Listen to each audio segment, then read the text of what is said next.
In the winter of 1982, American researchers at a remote Antarctic station encounter a mysterious and deadly threat. The story begins with a Norwegian helicopter chasing an Alaskan Malamute across the snowy terrain. One helicopter occupant frantically tries to kill the dog with a rifle and grenades, only to accidentally destroy the helicopter and himself.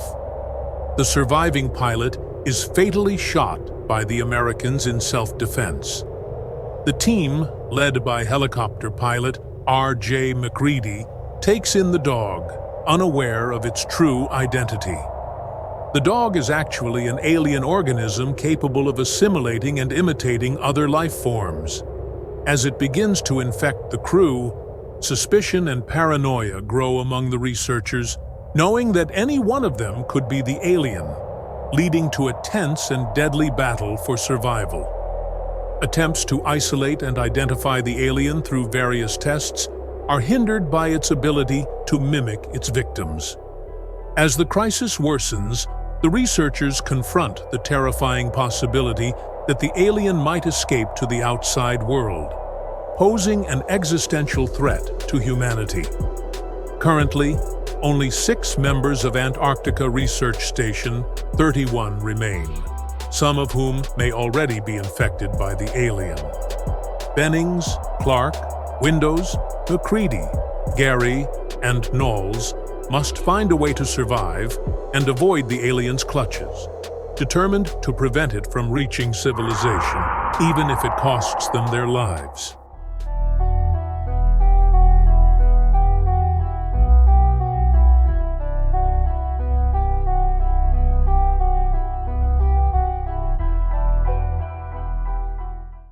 Hello everyone, and welcome to the Solo Gamers Club. This is Keith, and tonight I'm going to continue with another installment of my Autumn 2024 Horror Month. Tonight we'll learn to set up and play The Thing from Pendragon Studios. This game is intended to be played by 4 to 8 players, but the designers have created a version that allows 1 to 3 players to play cooperatively. And it's a good system. This version of the game focuses on a worker placement mechanic along with risk management and mitigation. To win the game, the humans must escape to warn the world of the impending danger by 1, repairing the radio room and calling for a rescue copter, 2, repairing and fueling the smashed base helicopter, or 3, fixing and fueling the damaged snowcat. However, the players can lose the game in one of 4 ways. First way is if the thing assimilates the last human. Number 2, the humans freeze to death following the loss of the boiler. 3, the thing escapes on the rescue copter, base copter, or snowcat along with humans. And 4, the thing escapes alone in human form on the rescue copter, base copter, or snowcat. I'll begin with an overview of the components and rules, and then we'll begin a solitaire playthrough. We'll begin with the board, and that depicts the Research Station 31 with all of the locations that were referenced in the movie. First location on the board is the kennel. There are 4 dog models which will randomly deploy to the locations on the board. The dogs can pose a threat to the players. If a player is alone in the same location with a dog, they must perform a contagion check by drawing a token from the contagion bag. The contagion bag is the purple bag, and it contains 7 healthy dog tokens and 2 alien dog tokens. A 22% chance of being assimilated. After a token is drawn, it is returned to the bag. Whenever 2 or more players are in a room with a dog, a contagion draw is not made, but instead the dog is locked in the kennel. Whenever a dog is in the kennel card is shuffled into the location deck. If the kennel card is drawn while the aliens are present, 1 dog is assimilated increasing the alien's strength by 1, and it is removed from the game. If the card is drawn during a dog placement, all dogs in the kennel escape and must be randomly placed on the board. Only dogs and the alien may deploy to the kennel. The dogs begin the game wandering outside of the base, and the kennel card is placed on the kennel until a dog is placed in the kennel. When there are no dogs inside the kennel card is removed from the location deck.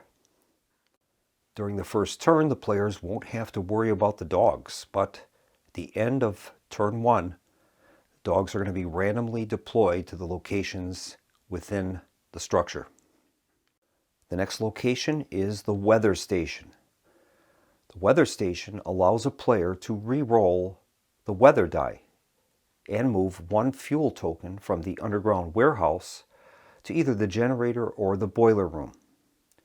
This is a powerful ability that allows the player to mitigate the harmful effects of bad weather.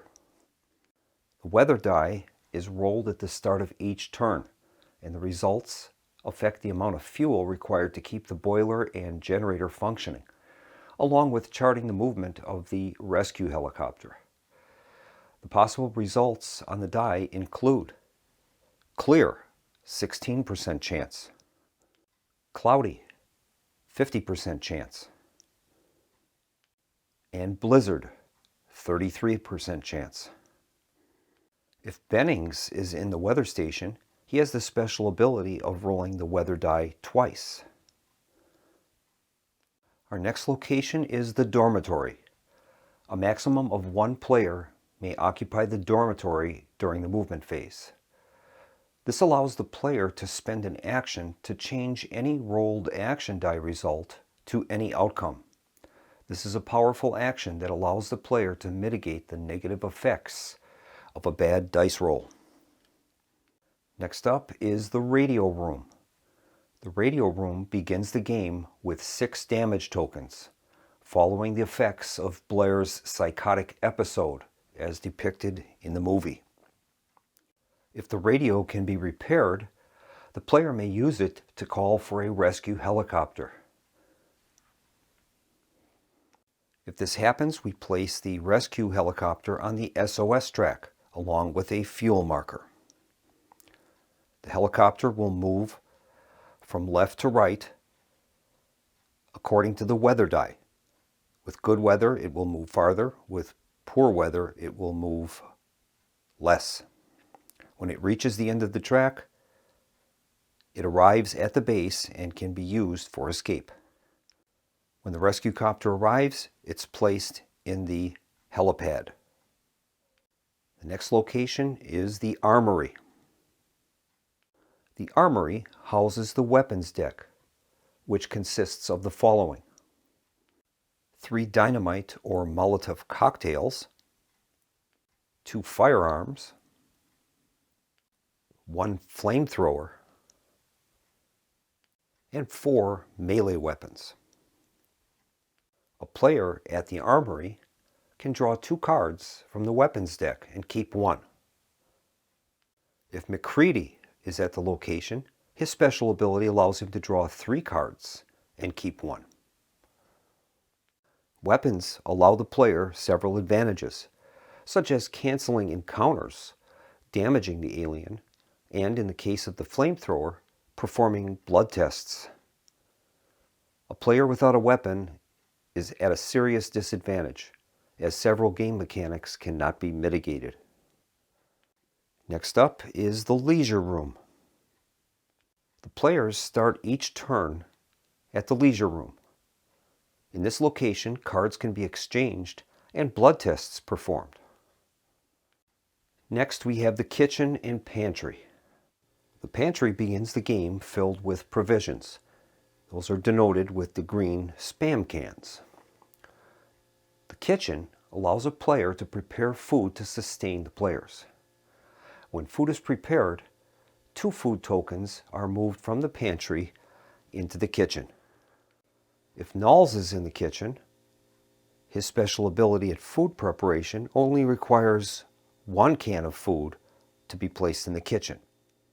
thus making more effective use of the supplies at hand.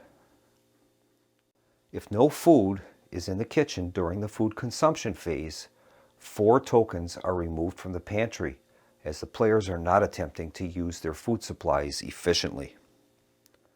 The first time that there's not enough food in the kitchen or pantry to meet the consumption requirements, 1 action die is permanently removed from the game, simulating the player's weakened state from the lack of food. Next, we have the laboratory. At the start of the game, the lab contains 12 blood bag tokens and 18 failure tokens, a 40% chance of success. These tokens are kept in the green laboratory bag. When the lab action is selected, the player may draw 1 lab token from the bag. Blood bag tokens are placed on the character's sheet and may be used to conduct blood tests. Failure tokens are discarded from play. If Blair performs the action, he may draw and keep 2 tokens. Our next location is the warehouse. The warehouse holds the item deck. These items include 3 flashlights, 3 fuel, 2 keys, 3 tools, and 2 wire. These items allow the player to mitigate the effects of darkness, fuel to load a fuel token into a space, keys to escape via the base helicopter or snowcat, tools to aid in repair attempts, and the ability to initiate the Type B blood test along with the flamethrower. A player at the warehouse can draw 2 item cards and keep 1. Then we have the generator room. The generator provides the base with electric power. At the start of the game, the generator is completely fueled with 4 fuel cans. If the generator becomes fully damaged, the base is thrown into darkness. The power failure token is placed on the generator to indicate its failed status. While the base is in darkness, the player can no longer assign the action dice after seeing the results. Instead, the player must select the target of the roll before the dice are rolled, a huge disadvantage. When in darkness, a player with a flashlight may re-roll up to 3 action dice, 1 at a time. While in the generator room, a player may fuel or repair a damaged generator. Our next location is the boiler room and the underground storage area. The boiler room begins the game completely fueled, and the underground storage area contains 14 barrels of fuel. The boiler room provides heat to the entire base. If the boiler room ever becomes completely damaged, it is permanently destroyed. When the boiler is completely destroyed, the freezing overlay is placed at the location. If the freezing marker ever reaches the end of the track, the players freeze to death and they lose the game. Our final locations are the base helicopter and the shed which houses the snowcat. The location also comes with 5 auxiliary fuel containers which can be used to fuel the copter and the snowcat. At the beginning of the game, the base helicopter begins with 4 damage markers and the snowcat with 1, representing the damage caused during Blair's psychosis. If the base helicopter can be repaired and filled with fuel, and if the keys can be found, players can use it to attempt escape. While at the copter, a player can fuel or repair the damaged copter. And the same goes for the snowcat at the shed.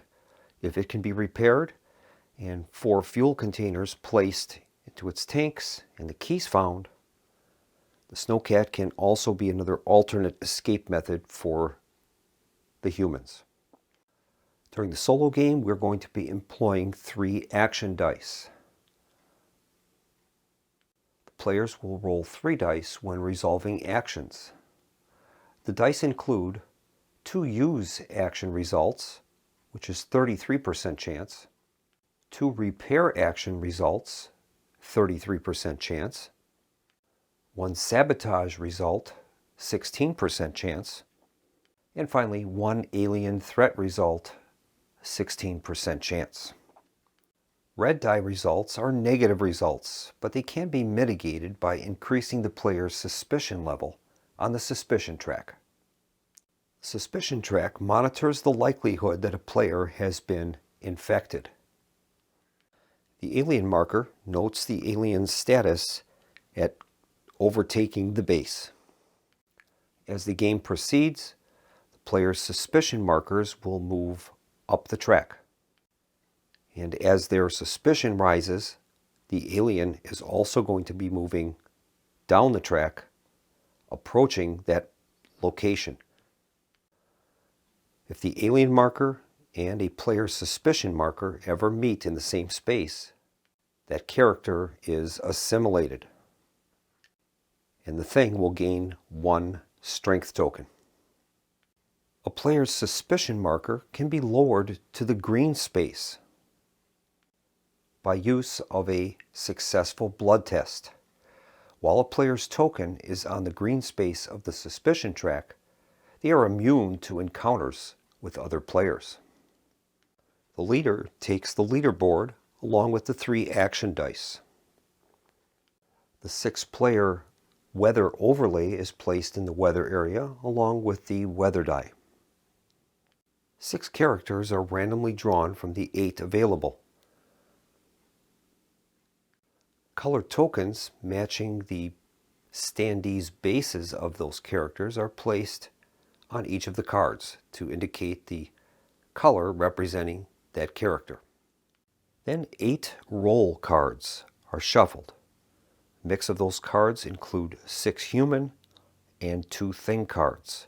Deck is shuffled and 1 card is placed face down beside each of the characters. So out of the starting 8 cards, we're going to be drawing 6 of them. And the deck contains 6 human and 6 thing cards, so that is the percentage chance that one of our starting characters is going to be already infected. The unused 2 roll cards are placed back in the box, sight unseen. The 6 hero standees are placed in the leisure room. The location deck is shuffled and placed on the leader display. All the unused tokens I place in the storage area. The game begins with the player's suspicion tokens on the second space and the alien marker on the 6-player space on the suspicion track. Our characters and their special abilities include Bennings. He's the blue player. When he's in the weather station and he's assigned a use action, he can roll the weather die twice and can choose the preferred result. Then we have Knowles. He is the purple player. When he's in the kitchen and he's assigned a use action, he can satisfy our food requirements with a single food token instead of 2. Then we have Clark. He is the yellow player. He can ignore dogs in his location, so he won't suffer any contagion draws due to dogs. Then we have Gary. He is the green player. And his special ability is, after the dice are assigned for Gary and rolled, he has the ability to re-roll 1 die. Then we have Windows. He is the gray player. And when he's assigned a repair action, he can remove 2 damage tokens instead of 1. And finally we have McCready. He is the red player. And when he's in the armory and he's assigned a use action, he can draw 3 cards and keep 1, discarding the other 2. The game is now set and we're ready to play. Now there were some rules that I didn't cover in the overview, namely encounters, amongst a few other things, but we will learn those as we play. So we're going to begin now. Phase 1 is our weather conditions. Now during turn 1, we don't have to worry about the dogs until the end of the round. So this is like probably our best opportunity to execute the things that we want to do. One thing we can't do is the weather die. We can't re-roll that because we have to be in the weather room in order to get a re-roll on this. So we're pretty much at the mercy of the roll on this one. So let's see what we've got for weather. Okay, the result is cloudy. So that's a 50% chance on that result. So what we do is we examine the card, and the next step is to conduct base maintenance. And what we have to do there is, in order to keep the boiler running, we have to take out 2 fuel, and we take out 1 fuel from the generator to keep electricity on. So let's take care of that. All right, so we're going to lose 2 fuel from the boiler room and 1 fuel from the generator to keep that moving. So we've met our base maintenance procedures. This would also be the time if the rescue helicopter, if we had sent our SOS, the rescue helicopter would move according to the weather, how many spaces it would move on the track. Step 3 is our character movement. We're going to move our characters from the leisure room and place them around the map so they can conduct some activities. Now the selection of the actions that we want these characters to perform is largely dependent upon which characters you have, their special abilities, and kind of what priorities you deem to be important. Now for me, it seems that mitigation of dice rolls is where the key to this game. If we don't have any ability to re-roll or anything like that, we're at the mercy of the rolls. So we need to be able to have some ability to manipulate those dice rolls. So I'm going to try to take advantage of that as much as possible. And I think the way to start this would be to try to use our character's special abilities whenever possible. So what I'm going to do is I'm going to send Bennings into the weather room. When he's in there, he can roll that weather die twice, and then we can decide which result we want to keep. And then that weather die is placed in the weather room. And then when it comes time to do a weather roll next turn, we can make our regular weather roll and then determine whether we want to keep the new roll or keep the roll that is in the weather room. So that gives us some ability to manipulate that at least. Another important thing, I think, is weapons. We have to have some way to defend ourselves. So I'm going to send McCready with his special ability into the armory. He's able to draw 3 cards and keep 1 rather than just 2. Now Windows has a special ability about repairing damaged items. So I think we're going to send Windows to the radio room. And we're going to have him attempt to fix the damaged radio courtesy of Blair. Another important thing would be our food supplies. I think we're going to send Knowles into the kitchen. He's a chef. And if we're able to activate him, instead of placing 2 cans of food, he can get by with feeding the whole group with just a single can. He's more efficient.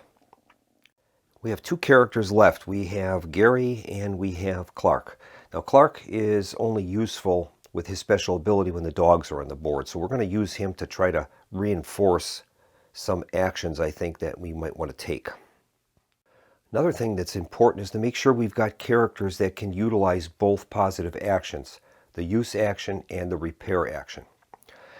So, as for an example, say for instance we put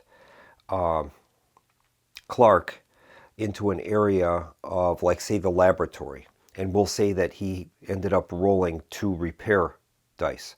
Well, we can't use those in that location.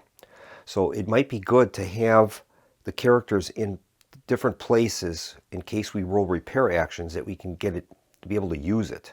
So I think what we'll do is I'm going to try to hedge my bets a little bit. I don't want to be locked into just the rescue helicopter. So I think what we'll do is I'm going to send Clark to the Snowcat. And in the event that he rolls, we get a roll where it's just repairs, he could at least repair the Snowcat or fuel it, one or the other. So I think that would probably be a good choice. And then we have Gary. Now, one interesting fact is there are some special rooms where you can use a symbol on the use action for that room. And if you have multiple characters in there, it can assist one of the characters in producing an extra use result. An example of this is the laboratory. You'll notice that at the bottom here it says that there's a little, like a strong man's arm symbol next to the use action. So what that means is if we had, say for an example, multiple characters in there, if we end up rolling one use action and we have a supporting character in there, we can use the action, say for one of the two characters, and then it also gains an extra one use to that. So in this case, we would be able to not only just draw one token from the bag, from the lab bag, we could draw two because we have that extra character there helping us. So I think what we'll do is I got to figure out what to do with Gary. I think what I'll do is I'll place Gary into the warehouse, and then we can kind of cover all of the major areas of the board this way. That'll give him a draw of some item cards. Maybe we'll get lucky and find something useful there. All right, that's going to complete our character movement. Next up would be step 4, and that is if the alien is active. He's not at this point.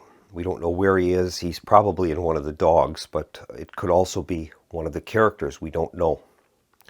So step 4 is skipped. We'll go on to step 5, and that's where we do our character actions. We're going to roll 3 of those action dice, look at the result, and then we can apply that to a character on the board and see if he can perform an action of some kind. So we'll make our action roll and see what happens. All right, that's a fairly good roll. That gives us a little bit of each to use. Now you'll notice that one of those is the alien symbol. So we have to try to mitigate that. If we don't, the alien is going to move one space down the track closer towards our character discs. And we don't want that to happen because if they ever match up, that character gets assimilated. So right now we have a use action, a repair action, and the alien movement action. And I think we're going to apply that to Windows. I want to make sure that we get that repair action in for him because he gets that bonus. So let's go over to the radio room. Okay, the first step is we have to deal with any red results, whether it be a alien result or a sabotage result. So the first thing we do is our choices are this. We can not deal with it, and then the character would just simply lose his turn, and then the alien would move down the track one. We don't want that. So we're going to have to deal with this, and we deal with this with the suspicion track. So we have to deal with that alien dice result. So I think what we'll do is, in order to deal with it, we're going to move Windows' suspicion marker up one on the track. Windows is the white character. So we're going to move him up the track 1, and that's going to deal with that alien die roll. Now we can try to utilize the other dice that he has. Well, Windows' only real choice in this location is going to be to use the repair action. You can only use one dice at a time. So we're going to use the repair action. That's going to use up his turn, and with his special ability, he gets to repair 2 points of damage rather than 1. So that will remove 2 damage tokens from the radio room, and we still have 4 left there. If we can repair that damage, we can use another use action and make the SOS call for the copter. So that's going to finish Windows' turn. Now we're required to make 1 die roll per turn. After that, we can stop. We don't have to keep rolling in case, if we don't want to take additional risk.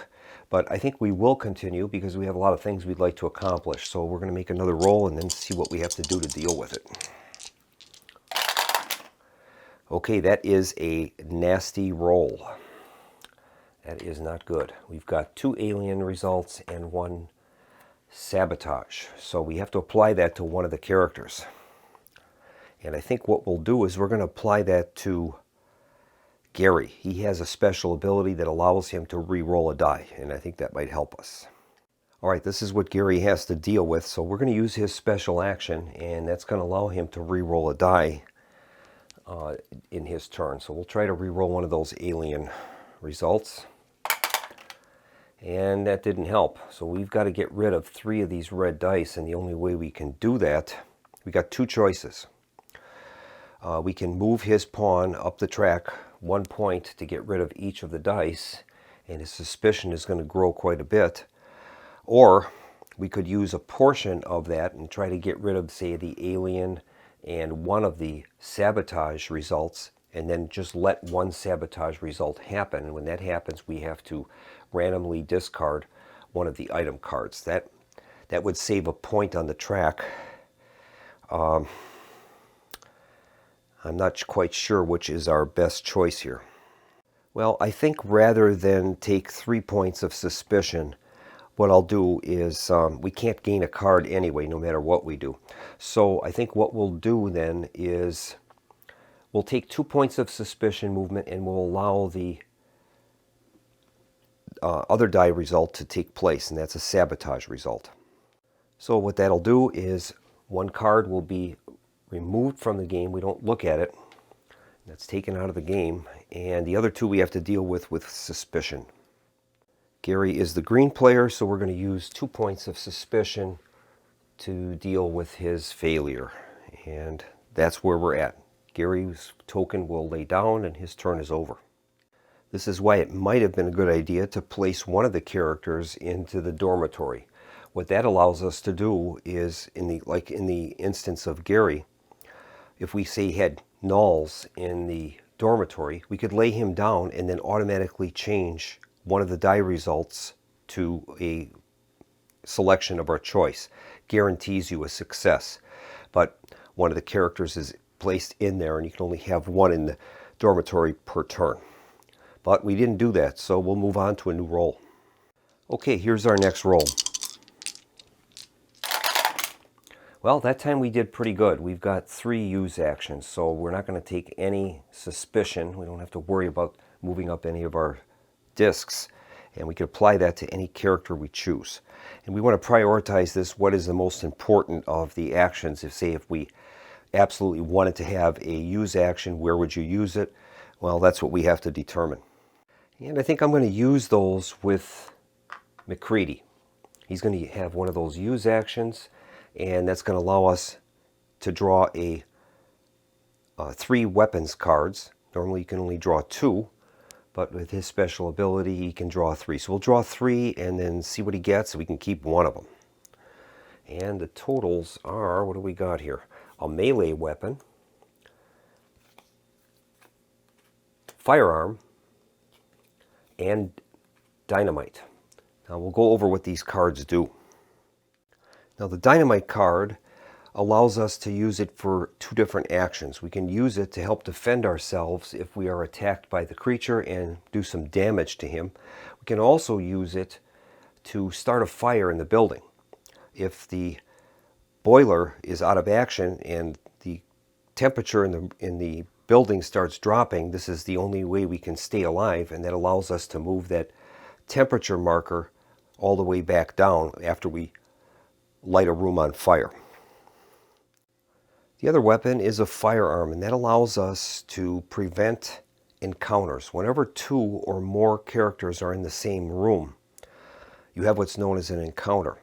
Now, if one of the players has a firearm or a melee weapon, he's taken out of the mix. So say if you had 2 players in an encounter in a room, if one of them has a firearm, he's removed from that calculation, so it's considered to be only 1 player in the room, and then there's no encounter.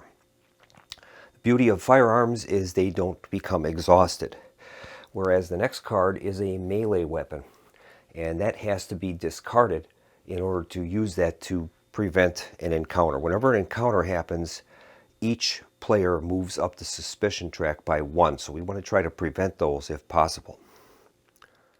And I think McCready is going to end up taking the shotgun, so we're going to add that to his card. The other 2 are placed at the bottom of the deck. And I think we're going to do another roll. We have some important actions we'd like to take care of. Okay, we've got a little bit of each. We've got a use, a repair, and I always forget the name of that. That is a sabotage. Yeah, sabotage. All right, so I think we're going to use those in the weather room. That's important to be able to mitigate that weather die. If we end up getting blizzard conditions, that really chews up the fuel in the generator and in the boiler. And so I'd like to try to prevent that. So I think what we'll do is we'll deal with the sabotage by moving Bennings' suspicion up 1. That's the blue player. Move him up 1. It takes care of that. Then we can use, in this case, we're going to have a use action. And his special ability allows him to roll the weather die twice and then keep any result and then place it in the weather room. So that's what we'll do, and we'll hope we can try to get sunshine. There's only a 1 in 6 chance of that, but it would be nice. Okay, that's cloudy. And I might as well try our second roll. And it's cloudy, so at least we've limited it to that. So we place that weather die in the weather room, and then next turn when we roll the weather die, we have the choice of using the new result or keeping the existing one. And that's going to take up Bennings' turn, and then we have to decide if we want to continue rolling or not. And I think we'll try one more roll. I'd like to get Knowles in the kitchen to get some food prepared. So we'll have him roll. And he's done it. He did a good job. We've got 2 use and 1 repair. So we're going to use those for, I think, Knowles. So those are Knowles' results. We're going to have him do a use action. And that allows him to, normally it would take 2 spam in order to feed the group. But he has that special ability, since he's a chef, where it only takes 1. And we can place 1 out in the 1 token in the kitchen. And then when it comes time during step 8, which is food consumption, we just take that spam container off, and we've fed the entire group with only using 1 food product, which is great. That's going to use up Knowles' turn. And then we still have 1 character left, and that is Clark. He's at the shed with the snowcat. Now, since we're at the snowcat, we have the ability here to repair the snowcat or to fuel the snowcat. So we might as well try it. Here's the roll. Okay, he has a repair action and sabotage and an alien. So we're going to have Clark move up the track 2 points to deal with those negative results. So the yellow player will move up 2 slots. And then he's going to use the repair action there, and he's going to repair the snowcat. So at least we've got that started. We want to keep at least another alternate way to be able to escape from this place. If we put all of our eggs into the basket of the rescue copter, and if that fails somehow, we're in a world of hurt. So I think at the beginning it's important to try to keep our options open. And that's going to complete our character actions. Now we go to step 6, and everybody goes back to the leisure room. So all the characters return to the leisure room, and there's several things we can do here. If we had the ability to perform a blood test, we can do that. There's 2 types of blood tests. There's type A and type B. The type A blood test involves getting a bag of blood at the laboratory. Then what we would do is use that token, and it has to be used on the most suspicious character on the group. The character that has advanced the farthest on the suspicion track. If they're tied, we can pick which one. The other test is test type B, and that's where we're using the flamethrower and a piece of wire, just like in the movie. With that test, we can select any character, and what happens is we would examine their card on their display, and that would tell us whether they're human or alien. If they're human, their suspicion disk is moved all the way to the left in the green area, which is a very safe location. The other thing we can do is exchange items here, weapons or items. Right now, McCready has the shotgun. So what we'd like to do is anticipate our next turn, and if there's going to be a condition where we'll have multiple players in the same space, we'd like one of them to have a weapon so that we don't have that encounter where the discs will start moving up. Each of them would move up 1. Incidentally, none of the weapons will work against the dogs. The only defense we have against the dogs is if we put 2 players into the same room, the dog will not affect us, and in fact the dog would be taken to the kennel and removed from play for the time being.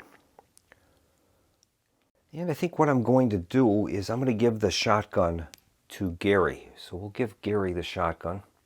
He's kind of like our floating character, so to speak. We kind of use him to fill in the gaps, so to speak. All right, that is going to finish the leisure room activity. And step 7 would be tests, and that's kind of a part of the leisure room. We didn't make any tests. We didn't have the ability to. Step 8 is food consumption. For the food consumption step, we look in the kitchen. If there's any spam tokens in the kitchen, we just simply remove them, either 1 or 2, depending upon who prepared the food, and then that our requirements for eating are complete. Now, if there were no food in the kitchen, we would be forced into removing 4 food tokens from the pantry, and our supplies would go very quick. As you can see, we'd only have basically 3 turns of food at that rate. So we don't want that to happen if we can help it. And the final step is dog movement, leader change, and alien threat movement. So what we do for the dogs is, right now there's 4 dogs in play. So we shuffle up our location deck, and that includes all of the locations on the board except the kennel for this time. We're going to flip over 4 cards, and then the dogs will be deployed to those rooms. So we'll give this a cut. I've already shuffled it, but we'll give it a cut. And then we'll see where the doggies are going to go. First one is going to go into the armory. Okay, so we'll place a dog in the armory. Next one is the warehouse. Okay, we'll place a dog in the warehouse. Third one is the radio room. Okay, that's not good. We want to do repairs there. And finally, the last one is the shed. And we place a dog by the shed.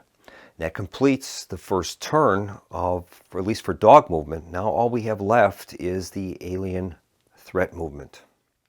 Alien threat movement is very simple. It simply moves down the track 1 space. And if that ever moves into a space with one of the suspicion markers, that character will be assimilated and removed from the game. And not only removed from the game, it's going to add 1 strength to the creature as it assimilates that character. Same would happen with a dog. If there were, as an example, the creature selected if the kennel card was selected while the creature was, say, on the map, and he moves to the kennel, he can assimilate one of the dogs there. It can also happen during encounters as well. So that's going to complete the first turn, and we'll repeat the procedure starting with the weather phase. Now, courtesy of Bennings from last turn, we have a weather die in the weather room. So our choices are, now we're going to roll the die. We can either keep the clouds or whatever we roll. That gives us at least an option. So here's the roll that we would have had, and that would have been a blizzard. So this is good. We're able to mitigate that into just simply cloudy, and that has less effects. The boiler is going to take 2 points of fuel loss and 1 point of fuel loss for the generator. Take care of that. So we are going to have to lose 2 fuel from the boiler and 1 fuel from the generator. We're going to have to get some fuel into the boiler room. If there's no fuel for us to remove, then this thing starts taking damage, and the same for the generator. The problem is the generator can be repaired if it's fully damaged. The boiler cannot. If that ever goes, if it's ever completely damaged, it is destroyed, and then that cold overlay will come on there, and then we have a risk of death. All right, we've taken care of the base maintenance, and now we're going to do our character movement. And our big priority is definitely the boiler. So we're going to have to move probably 2 characters in there. It has that assist bonus there where we can gain an extra result putting 2 barrels of oil in, and that would be pretty helpful. So I think we'll do that. Incidentally, I made a mistake when Bennings was in the weather room. It would have allowed us to place 1 oil down, and I'm going to take this out of sequence, and we get to place 1 oil from our underground reserve into either the generator or the boiler. So I'm going to place it in the boiler, and that was from last turn with Bennings. I forgot about that. So I think I'm going to send... Gary has the shotgun, and that would be helpful if we're going to end up doubling up any of these characters for extra actions. We have to get some blood tests, I think. So I think what I'll do is I'm going to send Knowles and Gary to the laboratory where they can try to get some samples. I think we'll send Clark into the boiler room. Maybe not. He's good with dogs. We'll send... Oh, that's a tough one. That is tough. I want to get some more weapons. So McCready's going to go in with the dog. We got to have somebody else in there. If we're alone with the dog, we got a 22% chance of being assimilated, so I don't want that to happen. I think I'll send Bennings in there with him. That's going to be an encounter, though. And then we've got Clark. And Clark, I think, is going to... We'll send him in a place with a dog. I'll put him into the radio room along with Windows. We got to keep that thing repaired. So we'll do that. Those will be our moves for the turn. Okay, the first thing we have to do is examine the rooms where we have either multiple characters or any characters with dogs. So as an example, we have McCready and Bennings in the same room with a dog. So what happens there is the dog is removed from play and put into the kennel. Place him in the kennel, and then the kennel card is going to be added to the location deck, and we'll shuffle that in, and then now that becomes active. Next step is we have the encounter between McCready and Bennings. If either of them had any either melee weapons or firearms, it would prevent, in the case of two characters, one would be taken out of the mix and it would be considered to be just one character in the room. If there were three characters in the room, the person with a firearm would be taken out of the mix, but you'd still have to deal with the other two that maybe don't have any weapons. So in this case, the only way to deal with this encounter is the red and blue players' discs have to rise one on the track.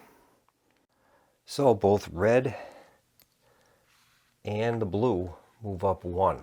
So that's our current suspicion levels right now. Next room we have multiple characters in is Gary and Knowles, but Gary has the shotgun. So that takes him out of the encounter mix.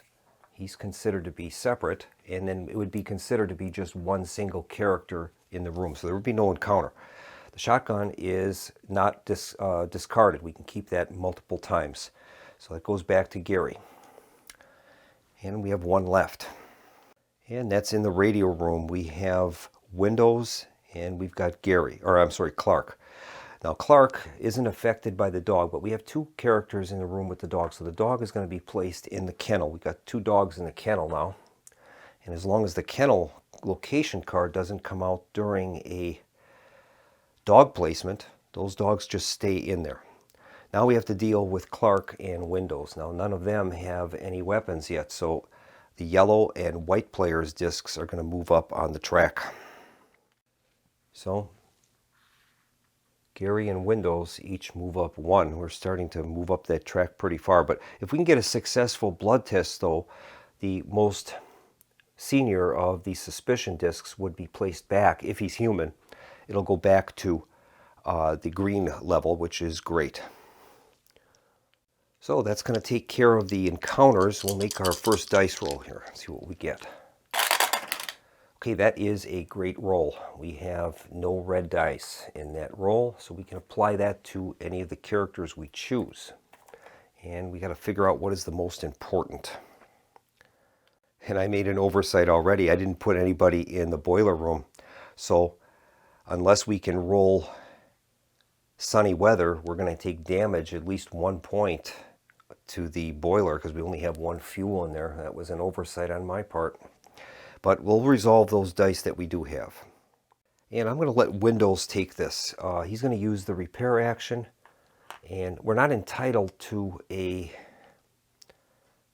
support bonus here, because the support bonus, I don't know. That's actually a good question. Let me show you what I mean. See, the action, the use action here is to call for the helicopter.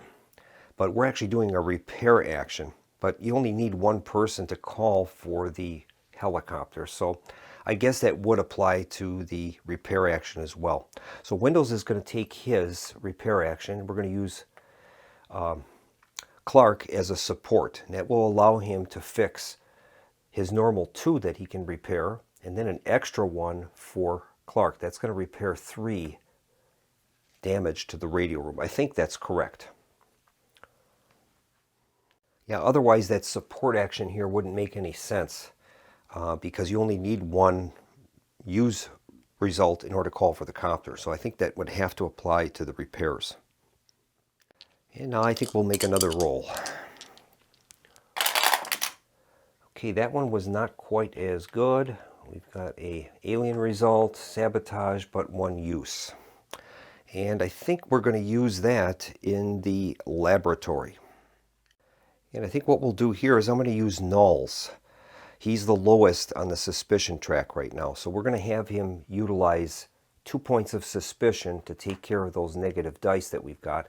Then he has a use action here, and it is a supporting action. So Gary's in the room with him. He can take 2 draws from the laboratory bag, and we'll see if we can get something good. So what we're going to do is we will reach into our laboratory bag and we'll make a draw. Our laboratory bag is the green bag. Okay, here is the first of 2 draws. Roughly a 40% chance. First one and the second one. And then we'll turn those over and see what we've got. Okay, here is the first draw. And that is a good blood bag. That's good.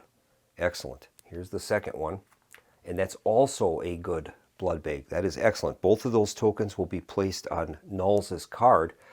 And then during step 7, we can use them to do some tests and see if these people are human or not.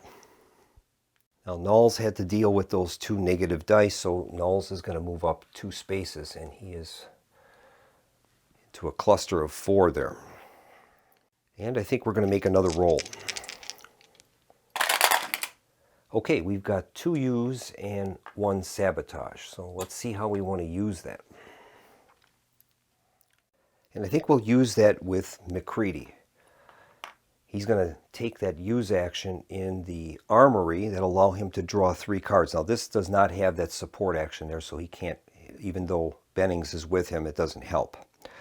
So McCready is going to have to go 1 up on the suspicion track to get rid of that sabotage. That's going to move him up into that big cluster of 4 other heroes on the track. So McCready is now all in that same space with the other characters. All right, McCready with his special action allows him to draw 3 cards, and we'll see what we've got here. We'll keep 1 of them. We've got the flamethrower. That is awesome. A cleaver and a Molotov cocktail. Well, we're definitely going to be taking the flamethrower, no doubt about that. The other 2 cards will be placed at the bottom of the deck. And then once we get that flamethrower, we have to get some gas charge tokens on there. So we're going to place 6 charge tokens on that flamethrower. That flamethrower is very versatile. It can be used to start rooms on fire if we need to. It can be used to defend ourselves from an attack against a creature, doing a point of damage to him. Or we can also use it as a blood test if we had the copper wire. So we'll place that flamethrower next to McCready, and that's historically what happened in the movie. He obtained that flamethrower. All right, we'll take another try. We've got Gary available, we've got Clark, and we've got Bennings. Now, so far, Clark is the most suspicious. He's at 5 on the track. Everyone else is at a 4, so we want to try to avoid Clark if possible. Here's the roll. And we've got a repair action with 2 sabotage, so that's not so good. Well, unfortunately, Clark is really the only character that will be able to utilize this repair action, so I think we'll apply it to him. We have the blood tests now, so we'll be able to test Clark to see if he's got a problem or not. So what we're going to do is move up Clark 2 spaces on his track to deal with the sabotage markers, and then he's going to utilize that repair action, and that's going to repair the radio in the radio room. And now we'll be able to send the SOS, which is awesome. So that will place Clark down. We have 2 characters left. We've got Gary in the laboratory, and we've got Bennings in the armory. And we'll have to decide if we want to make another roll or not. And I think I will. Okay, here's the roll. Okay, that is a very, very good result for us. We've got 2 U's and 1 repair. So the repair won't be useful for us, but the U's will.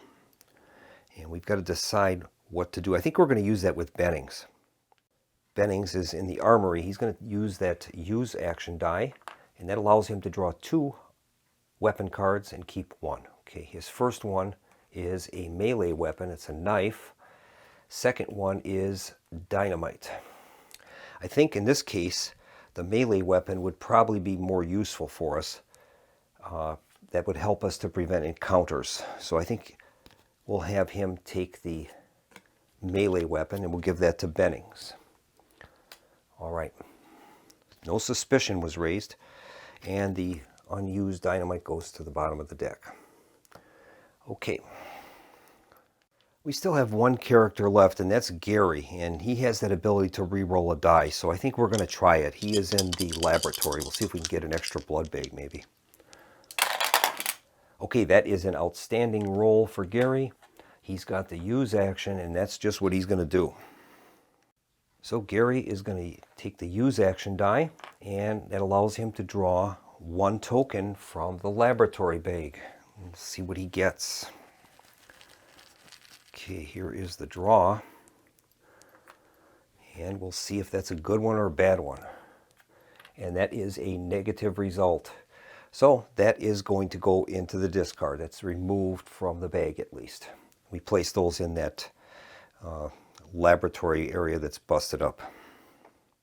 All right, we're in step 6 now, and that's the leisure room area. All the characters return to the leisure room, and we can reassign our items and weapons as we choose at this point. Now I think we'll start trying to plan for next turn. We're definitely going to have to do some work in the boiler room and possibly in the generator room. So I think what we'll do is make sure we've got a character that we're going to want to use there, maybe with a support action. And I think what we'll do is I'll give the knife, I think, to Clark. The shotgun will remain with Gary, and we'll have McCready keep the flamethrower. So that won't change anything there. Next step now is we can start doing blood tests. We can perform 1 type A blood test and 1 type B blood test. Now, the type B, we need to have the copper wire, so we can't do that. But we can use one of the blood bag tokens from Nulls. And that's what he's going to do. So we're going to spend the blood bag token from Nulls, and he is going to investigate. We have to investigate the character with the highest suspicion level, and that is Clark. So we're going to use that blood bag token on Clark, and what's going to happen now is we're going to reveal his card, and this will tell us whether he's human or if he has been taken over by the aliens. Here is the result. And Clark is human.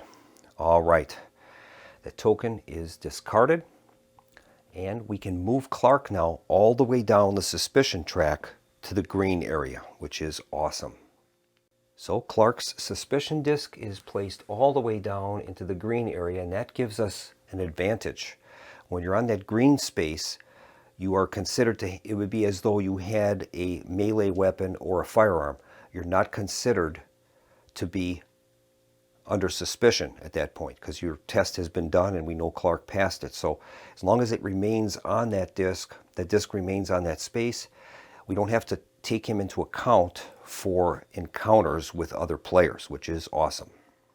And now it is the food consumption part of the turn, and I didn't make preparations for any food. So what's going to happen is we are going to lose 4 spam containers because the players are just eating at will and they're not paying attention to conserving any of the food. So there's a lot of waste. So we can afford this for a little bit, but Knowles is going to definitely have to go back into the kitchen, I think. And we move on now to step 9, and that's the dog movement. Now we have 2 dogs that aren't in the kennel. So what we're going to do now is shuffle our deck and find out where the dogs are going. If the kennel card is drawn, the other 2 dogs will be released and we'll have to place them as well. Okay, here's our shuffled deck. First dog is going to the base helicopter, and that's right where we're at, so he'll be there. Next one is the generator room. We'll place him in the generator room. All right. Final step is the alien threat movement, and the alien is going to move down the track 1 space. We still got some room here. 1, 2, 3, 4, 5, 6 till he would reach one of our discs. So we're doing pretty good in that department. And that's going to bring the turn to a close. And we'll begin the new turn with a weather roll. We did not go into the weather room last time, so we're going to have to take our lumps with this roll, and there's no way to mitigate this, unfortunately. Here we go. And it's cloudy, so that's not the worst. So we'll move on now to our base maintenance. We'll have to move the boiler down 2 and 1 on the generator. Now the boiler room has to go down 2. We only have 1 fuel here, so that means we're going to have to cause damage to the boiler. And we'll place a damage marker there. So it's still functioning, but if 2 more are placed on there, it is destroyed. We also have to take 1 from the generator, and we have enough in there for the time being, so that's good. All right, step 3 is our character movement, and a few things we want to do. Definitely, we are sending people into the boiler room. We have to do that. So I think what we'll do there is, I'm going to have to think about this a little bit. Well, I think we're going to send Clark into the generator room. He can operate with the dog without penalty, and that'll allow him to at least replace, if he's successful, to put a fuel container into the generator. That's good. I think we'll send McCready and probably another character. I guess we're going to have to use possibly Gary, I guess would work. Gary has the rifle, so that would prevent an encounter there, which is good.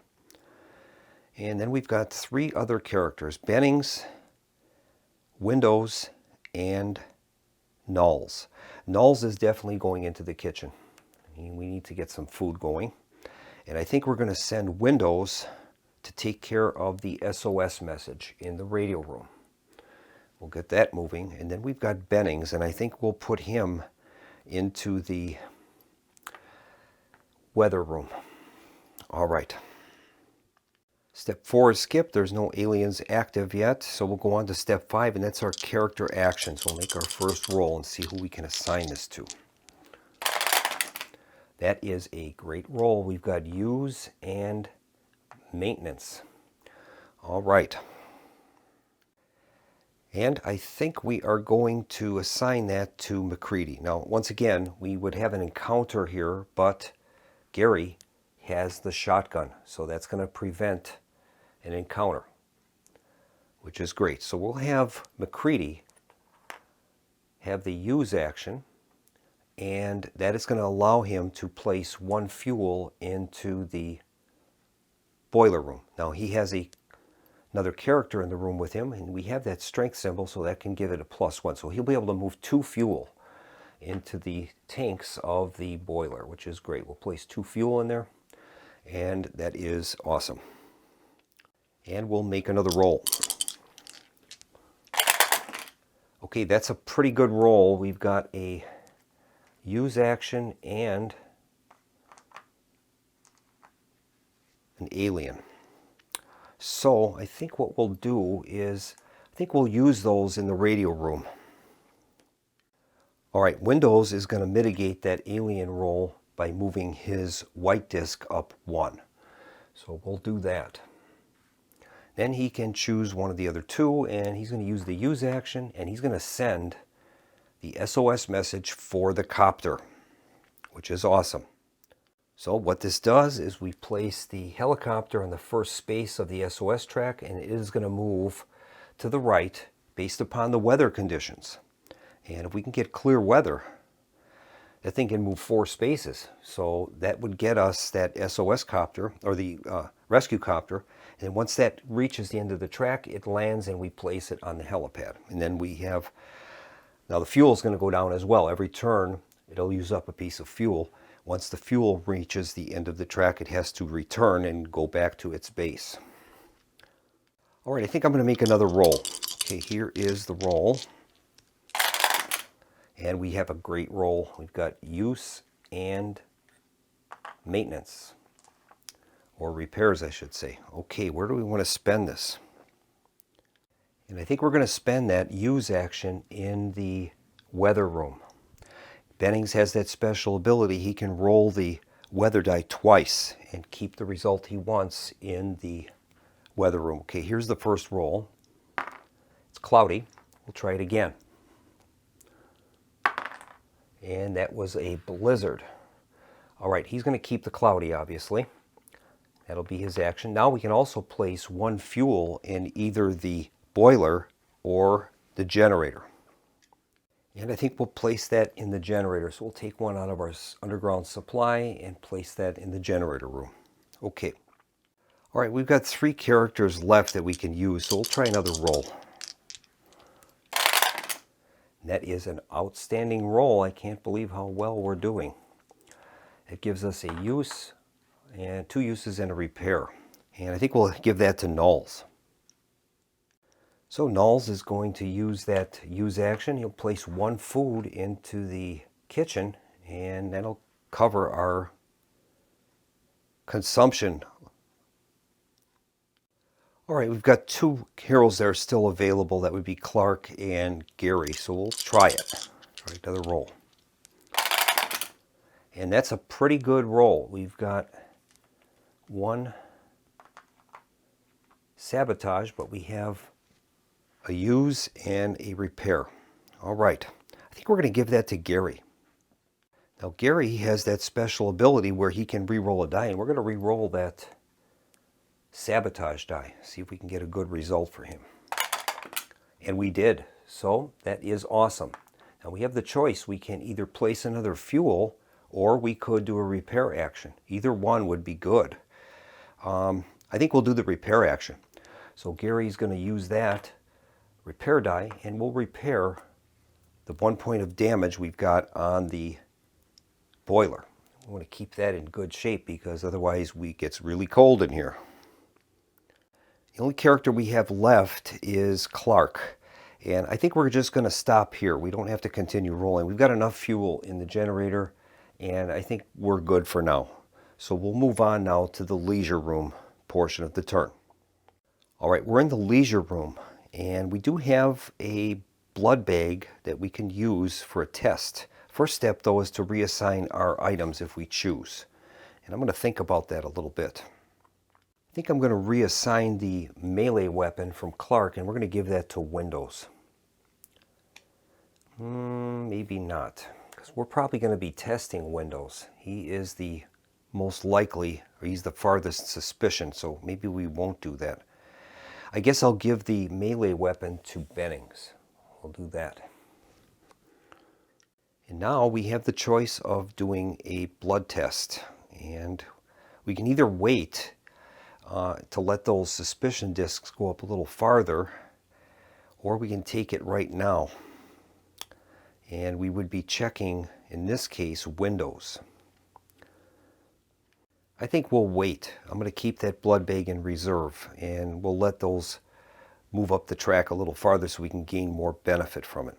So that's going to finish step 7. That would be our test area. We'll move on to food consumption.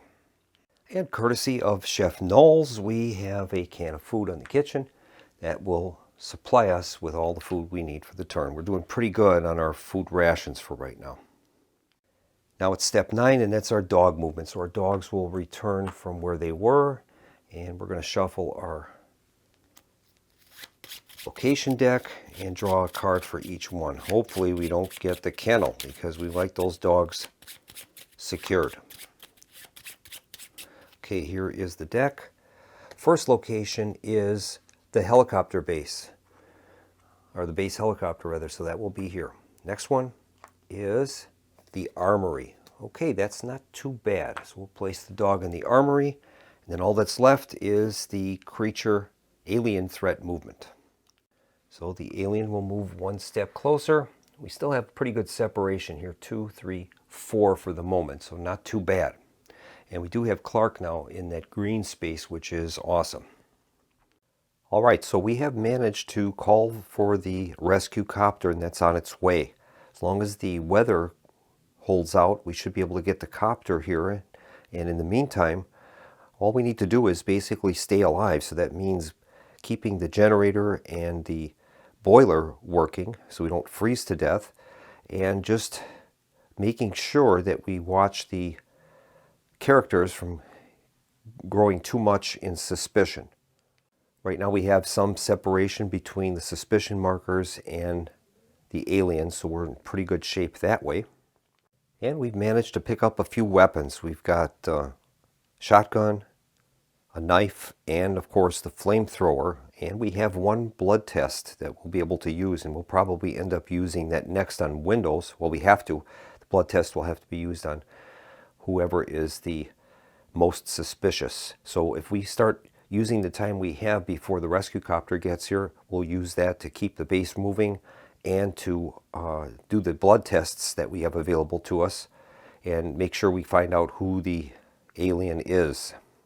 And we'll begin with the weather phase. Right now we've got a die in the weather station, and that is cloudy. So we'll get the roll and see if we can get better than cloudy. It'd be very nice if we could get sunshine. And we did not. That would have been snowstorm. So we're going to go with the cloudy, and we'll place the dice there. And we've got to move our boiler and generator down now to account for that weather. In addition, the rescue copter is going to be moving 2 spaces. So we'll take 2 fuel out of the boiler and 1 out of the generator, and everything is still going well. Now we'll move our rescue copter. Our rescue copter with the current weather will advance 2 spaces, and they'll use 1 fuel.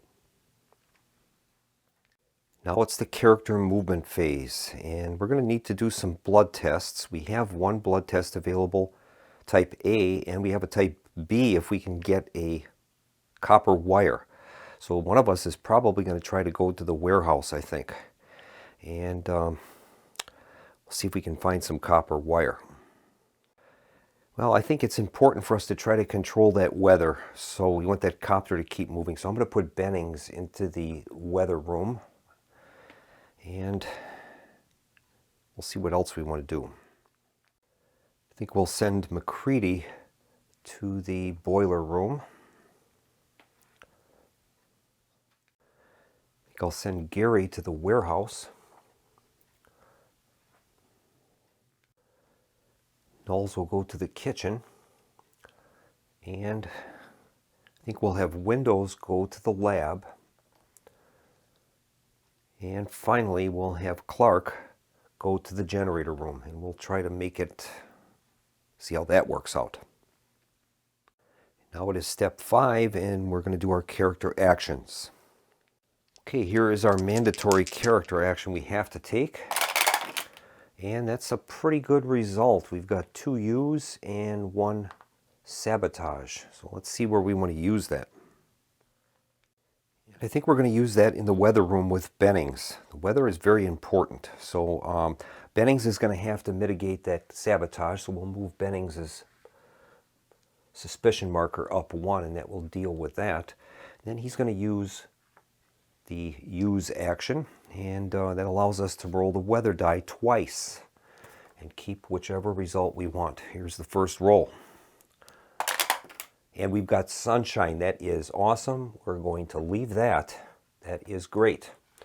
And in addition, we can also place a fuel in either the generator or in the boiler room. And I think we're going to place that in the boiler room. So we'll have one extra fuel put into the boiler room. All right. And that's going to complete Bennings' turn. That was pretty successful, especially with that sun result. That is great, clear weather. Okay, here is our next action roll. And that's also a pretty good roll. We've got 2 use actions and an alien advancement. Let's see where we want to use that at. I think we'll assign that to Windows. He's in the laboratory, so he's going to mitigate that alien result by moving up his white disk by 1. All right, that places him within 3 of the alien's location on the track. Then he's going to use a use action that allows us to draw 1 token from the laboratory bag. And we'll see if we can get lucky here. We already have one on Null's card, but obviously it'd be nice to have another one. Here is the draw. And we get a failure. Okay, so that is removed from play. And that is going to end Windows' activation. Now we can stop rolling at any time, but we do have some things we'd like to accomplish. And if I can get Gary a use action there and have him maybe get the copper wire, that would allow us another test with the flamethrower. So let's try that. And unfortunately, we have 3 repairs.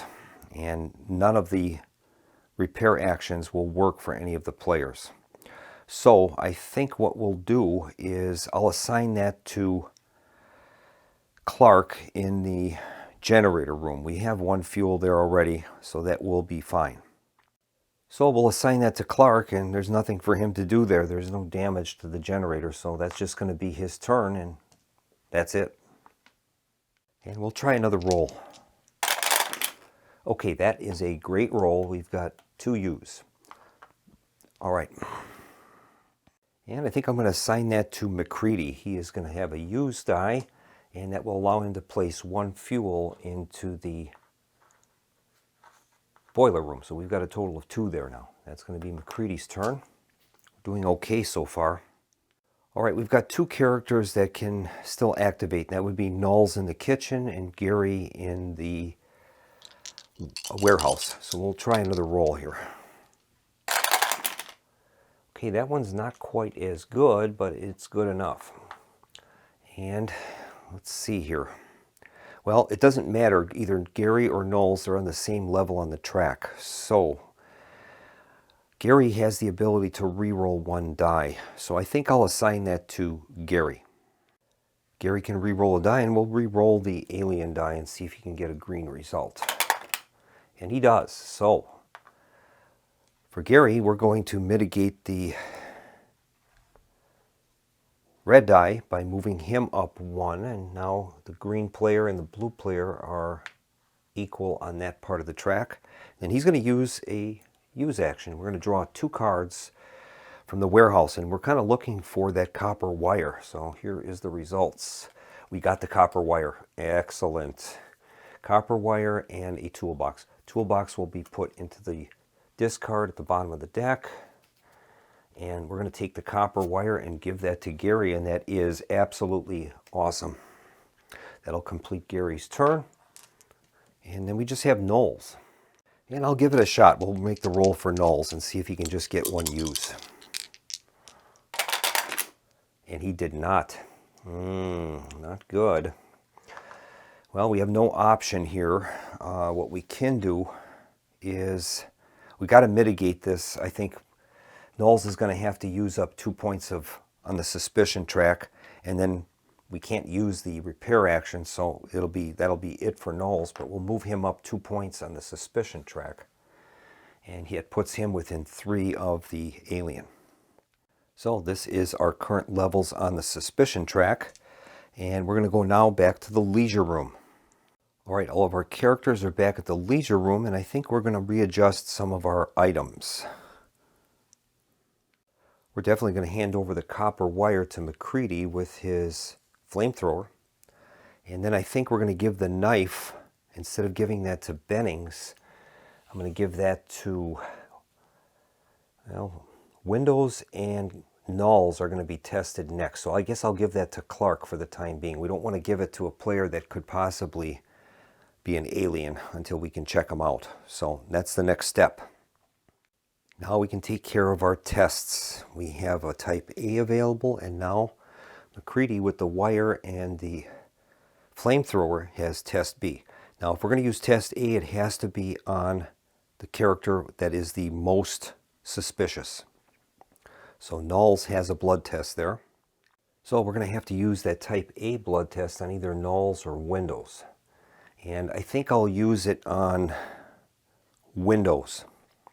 So we'll check that out. So Nulls is going to use that blood test on Windows, and then we're going to turn that card over and see if he's human or not. Here we go. He's human. All right. Outstanding. And that's going to move Windows' suspicion all the way back down. So Windows is now definitely human, and he matches up now with Clark as being not very suspicious. They've been proven that they're human. Now we have a type B blood test available. We're going to use one fuel out of the flamethrower and the copper wire, and we can test anybody. It doesn't matter where they are on the suspicion track. And I guess we're going to test Nulls. That would make the most sense. So McCready is going to use one fuel from the flamethrower. He has the copper wire, and we're going to test Nulls and see if he's human or not. All right, we've tied Nulls up to the chair in the leisure room and drew some blood, and we're going to test it with the copper wire. Here is the results. Nulls is human. Outstanding. So we get to move Nulls all the way down to the non-suspicious part of the track. That is outstanding. Next up is food consumption. Unfortunately, Nulls wasn't able to perform his action in the kitchen, so we're going to lose a total of 4 food rations. 4 cans of Spam have been consumed, and that's the amount we have left. We've got a total of 6 of them. Now we got to find out where the dogs are going. We've got 2 in the kennel, and we'll shuffle up our location deck and see where the dogs are going. Here's the first one. The kennel. Oh no. So that means the 2 dogs in the kennel have broken out, and we're going to have to place all of them now. Oh boy. Okay, here's the first dog. It's going to the base helicopter. Next one is in the boiler room. Third one is in the generator room. Uh-oh. Finally, the last one is the radio room, which is fine. We're not going to be using that. Now, as there are no dogs in the kennel card is removed and placed on the kennel until a dog is put in the kennel. All right. Final step is the alien advancement. He moves up 1, and we've got a 3-point separation between the alien and the nearest suspicion. So we're doing okay. We'll start a new turn. We'll begin with the weather conditions, and as you know from last turn, we rolled the sunshine, which is the best possible result we can get. So we'll place that sunshine weather die there, and we have to basically move the generator and the boiler down only 1, and the copter is going to advance 4 spaces, which is outstanding. So the generator loses 1, and the boiler room loses 1, and the generator loses 1. Those are still functioning. It's great. Now we got dogs in there, unfortunately, so that's kind of a problem for us, particularly the generator room. But I think as long as we keep the weather kind of under control, we can somewhat mitigate this. So the copter is going to burn 1 fuel, and because of the clear weather, it can move 4 spaces. It moves 1, 2, 3, 4, and it arrives at the base, and we're going to place that at the helipad. So the helicopter lands at the helipad, and we can use that for our escape attempts, but obviously we want to do some more testing here. All right, step 3 is our character movement, and we're going to continue. Bennings is going to go to the weather room. There's no doubt about that.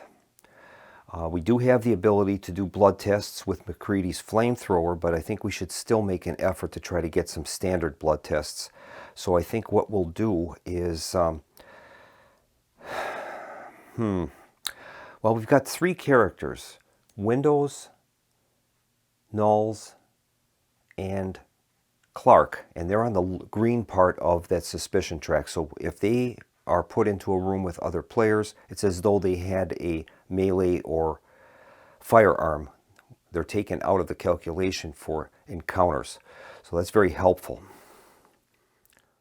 So I think what I'll do is, we've got those dogs down in the generator room and in the boiler room. So I think it would make sense to have Clark handle that. So I think we'll put Clark in the generator room. We definitely need some fuel there. And if we put 2 characters into the boiler room, we can at least capture one of the dogs and remove that kind of from the mix, so to speak. So I think what I'll do there is I'll put McCready and Windows in there. That will allow us to capture the dog, and Windows is beyond suspicion. He's been removed from suspicion. He's down to the green level on the track, so we don't have to worry about an encounter here, which is good. So we still got Gary and Nulls to place.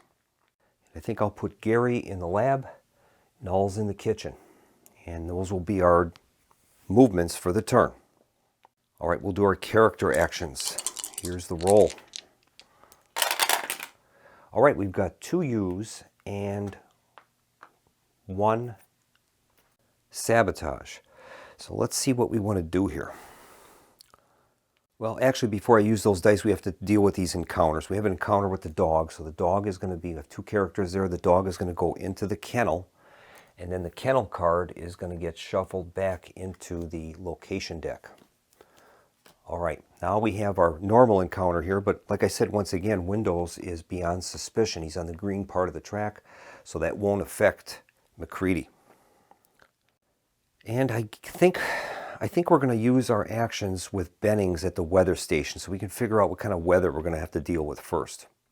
All right, Bennings is going to have to mitigate that sabotage, so we'll get rid of that by moving his disc up 1 space. He's within 2 of the creature right now. And he's going to use a use action, and we're going to roll the weather die and see if how we do here. We get 2 rolls with him. We've got a storm, blizzard, and we have a blizzard. That's not good. So that's all we can do is place that in there. We're going to get a roll the next turn, and maybe we can improve on that. But right now it looks like it's blizzard. Not good.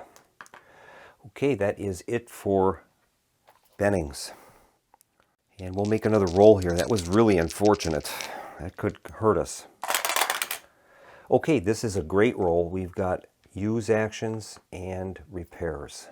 And I think with the weather, we'll have to assume that we're going to have blizzard conditions. And if we do, we're going to need 3 fuel in the... Oh, that's another thing. I forgot the fuel.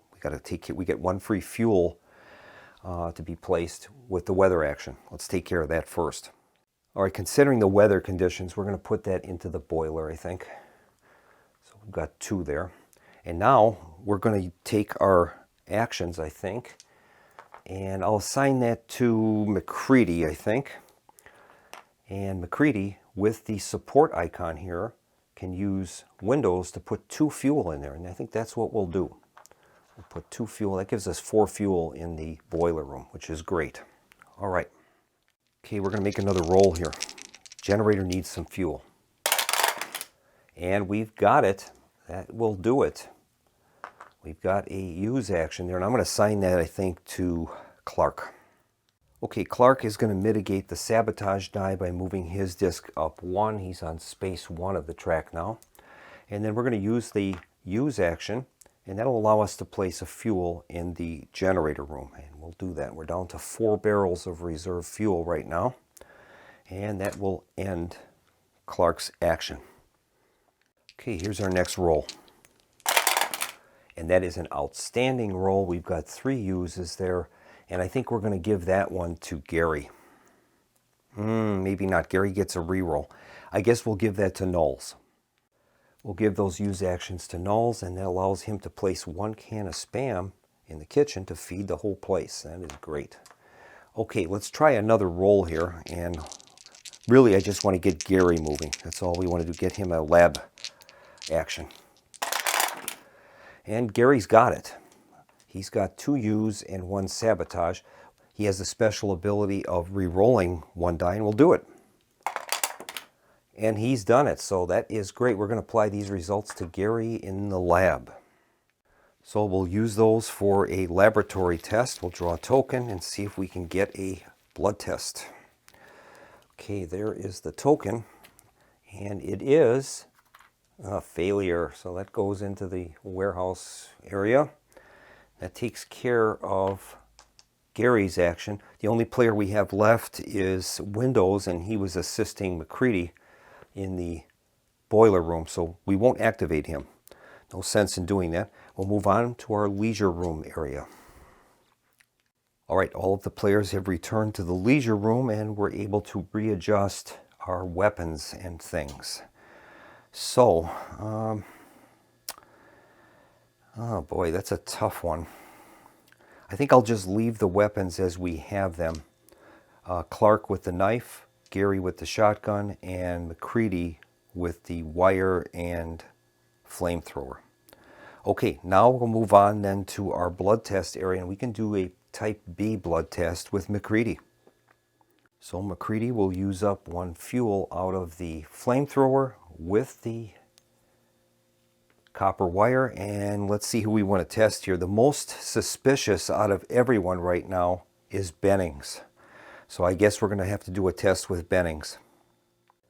And I'll tell you, this is one of the most intense parts of the game, is revealing whether these characters are human or not. Well, we're going to test Bennings, and let's see what happens. I hope we don't lose Bennings. He's very valuable in that weather room. Here is the blood test. We've tied Bennings to the couch, and he's revealed to be an alien. Oh no. He is an alien. Oh no. So Bennings, tied to the couch, bursts into an alien creature and runs out of the room. Oh no. That is going to give the creature now is active. He's going to get a total of 5 health tokens, 5 strength tokens. And we're going to place those on Bennings' character. Bennings is out of the game now. So we'll remove his token from the game. We remove his disc from the game. And then we flip Bennings' card over to reflect that he's been revealed. And we'll place the 5 health tokens on that card for right now. All right. So we have 2 characters, Gary and McCready, which have not been tested yet. We'll move on to our food consumption. Fortunately, Nulls was able to prepare some food. We'll use up 1 food token, and the whole place is fed now. That's great. All right, next is turn 9 or phase 9, and that's our dog movement. So we've got our location deck. We'll give that a cut, and we'll see where these dogs are going to be going. Okay, first one is the kitchen. Uh-oh. A dog in the kitchen. Second one is at the boiler room. Okay. And the last one is in the base helicopter. That seems to be a popular spot. We'll put that in the base helicopter area. Kitchen and base helicopter. Okay, so that's where they are. We've got 1 dog in the kennel right now. And then finally all we have to do is move the alien threat. Alien threat marker moves down 1. It's within 2 of Gary. We're going to start our next turn, and that's the weather phase. Currently, right now, we've got blizzard conditions, so we've got the choice of our regular weather roll, and hopefully we can do better than a blizzard. Here's the roll. And unfortunately, we got a blizzard. Oh, no. And now, without Bennings to do weather work, we're in much worse trouble. So we've got a blizzard happening. 3 fuel are going to come out of the boiler, 2 out of the generator. We don't have to worry about the copter anymore. It has arrived. So we'll take care of the base maintenance. So we're going to lose 3 fuel out of the boiler room and 2 fuel out of the generator. Well, we've only got 1 fuel in there. So what that's going to do is cause 1 point of damage to the generator.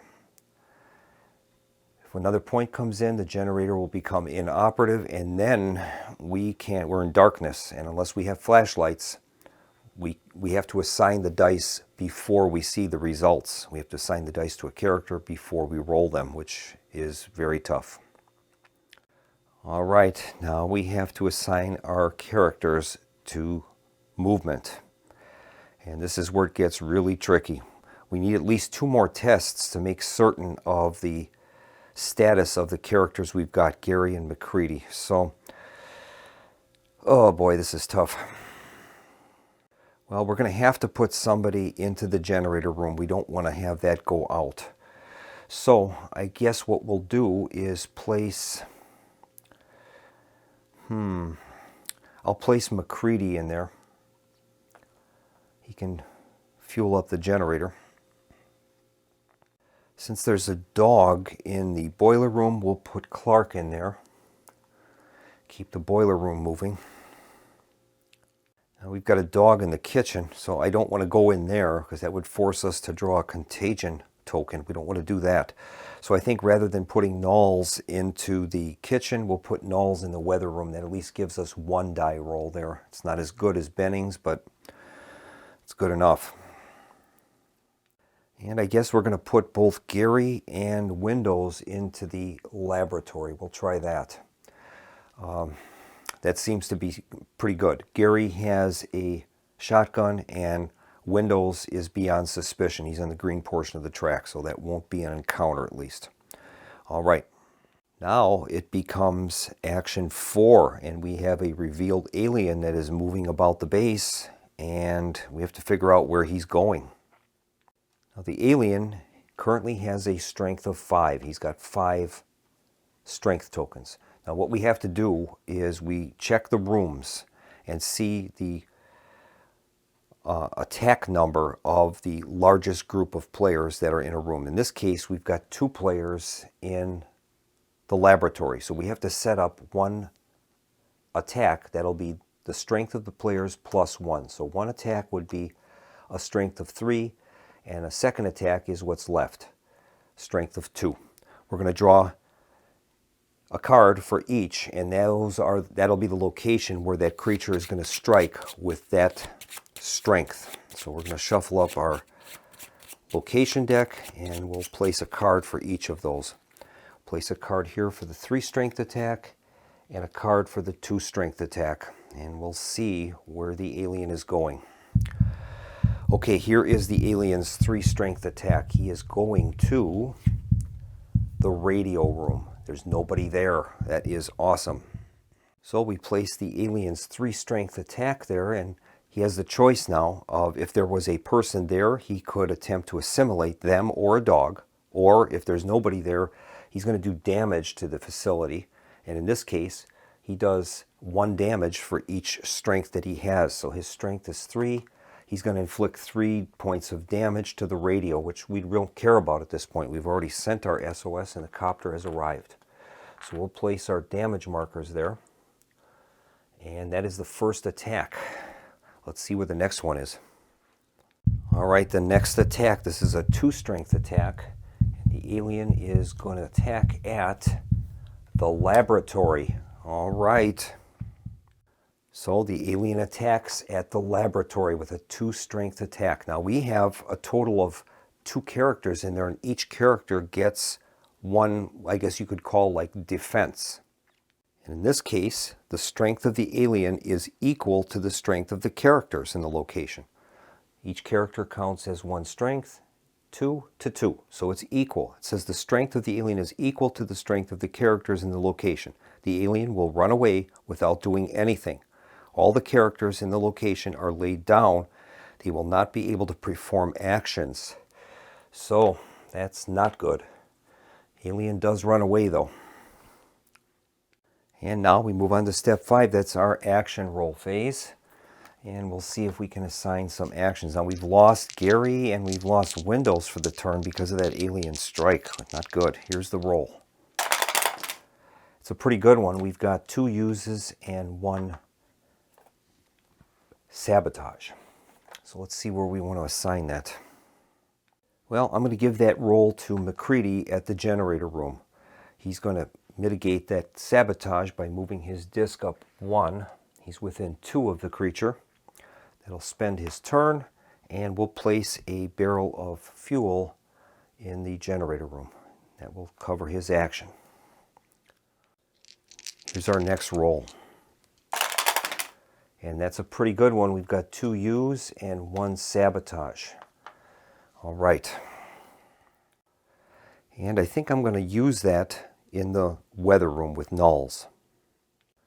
So Nulls is going to have to use those dice. We'll have him move up the track 1 to mitigate the sabotage, and then he'll take his use action. And that's going to allow us to make a roll on the weather die in place of fuel. Here's Nulls' weather die roll. And he's got the blizzard. That is not good. All right, that is going to end Nulls' turn. We get to place 1 fuel, though. And I think we're going to place that in the generator room. In the event that we had a blizzard conditions, we have enough to keep the boiler going. We've got 1 fuel in there, and it would take 2 points of damage. It would still be operable. Now, by placing an extra fuel in the generator, worst case scenario, it would use up the 2, and it would still be functional. So I think we'll do it that way. And I think the only person we've got left here is Clark, and I guess we'll try it. And get some extra fuel in the boiler room maybe. And he did pretty good. He's got 2 use actions and 1 alien action. We're going to mitigate the alien action by moving Clark up the track 1. He's on space 3 now. And he'll make his use action, and we'll put a fuel into the boiler room. We're down to 1 in the reserves now in fuel, so that is a problem. We're going to have to be leaving in the copter pretty soon. So our characters have returned to the leisure room, and we can readjust our items right now. And I think we're going to have to, because we're going to be probably testing McCready. So I'm going to give the wire and the flamethrower to Windows. And we're going to use that to probably test McCready. I think I'll give the knife from Clark, we'll give that to Nulls. Okay. Now we're going to do our blood tests, and we're going to use Windows with the flamethrower. We'll remove a fuel from that. He has the copper wire, and we're going to test McCready. And we'll see if he's human or not. Here is the result. McCready is tied to the chair, and he is human. Outstanding. We'll move McCready's red disc to the start, and he is without suspicion. And next up is our food consumption. And nobody was able to prepare food because that dog was in there. So 4 cans of Spam are gone. We still have 1 can, and so we're still fed properly for the moment. Now it's step 9, the dog placement, and we'll draw the cards and see where these dogs are going. 1 is in the kennel. We've got the shed. Place 1 in the shed. Next one is the warehouse. That's okay. And the last one is the weather station. Okay. All right. And the alien threat moves up. It's within 1 of Gary, so we can't have Gary take any suspicion that would push him over the edge, so we'll have to be careful with him. We're going to start another turn, and I think we're going to attempt to escape this turn. That will occur during step 4, where the alien actions occur. So we'll go through step 1, which is our weather phase. Currently we've got a bad weather right now. Here's the roll, and it's still a blizzard. That is not good. Not good at all. So we'll place the blizzard conditions on the weather card. We're going to have 3 oil from the boiler, 2 from the generator, and the copter, of course, is going to move down another point on its fuel as well. So we'll move the copter's fuel down another one, And 2 more turns, it's going to have to fly back. All right, we've got to take 3 fuel out of the boiler. There's only 2 there, so 1 damage is going to be caused to the boiler. And we have to take 2 fuel out of the generator. That's okay. We have the 2 fuel to take out. All right, that covers the weather conditions and base maintenance. Now it is the character movement, but we are going to attempt to escape. So what happens here is we look at the lowest suspicion characters, and if they're tied, we can choose. So either McCready or Windows is going to decide whether we're going to escape or not, and they would be moved to the, in this case, helipad. So I think what we'll do is we'll have McCready. He's going to make a run for the copter, and he's telling everybody we're getting out.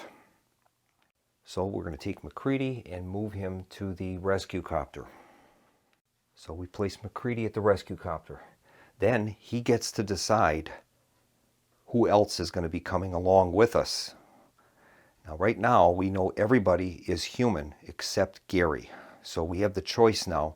Obviously all of the other players he's going to have move over there. So it'll be Clark, Windows, and Nulls. And we have to decide if we leave Gary behind if we feel that he is the alien, or do we ask him along? And that is a very tough choice. We've got 4 cards out. So the cards that 1 card was already a thing. So there's 1 thing left in the deck, and there would have been a total of 6 human cards, of which 4 are human. So I guess what we'll do, the odds are that Gary would be human. We're going to have him come along with us. Now what's going to happen is the creature is going to make 1 last attempt on us. It's going to take its total strength, which in this case is a strength of 5. So the creature is going to make 1 last attempt to try to stop us. It has 5 tokens here. We're going to roll a die for each of those tokens, and if we can get green results, that will allow us to escape. If we have a certain number of red ones, that creature is going to stop us from getting to the copter. And I think for the suspense of this, we're going to roll the dice separately. And what's going to happen now is we're going to roll a die for each strength point of the alien. And if we can, the rules state here, if the roll has a total of 3 or more sabotage and alien threat advance results, the human's escape is interrupted. So we need to get green results here.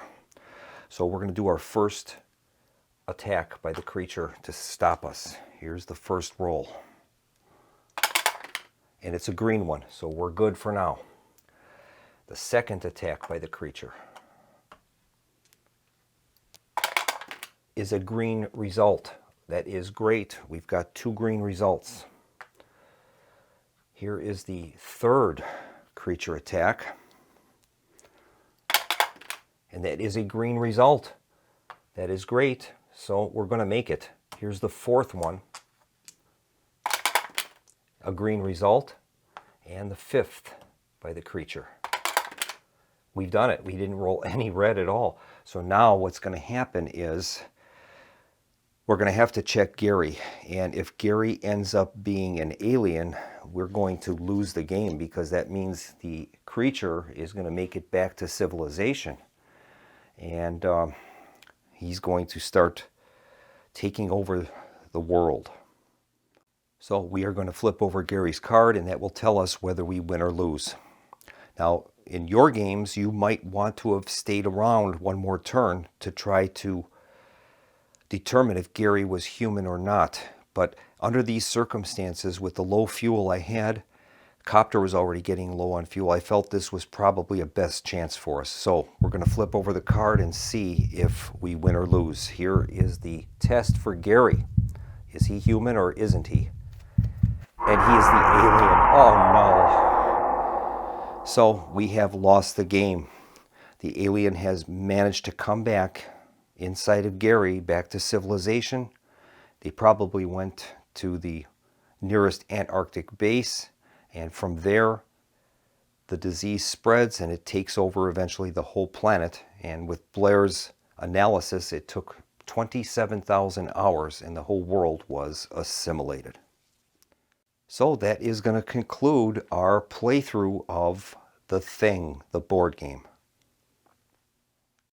I'll have to say I really enjoyed this game. It is like retelling the story of The Thing from the movie.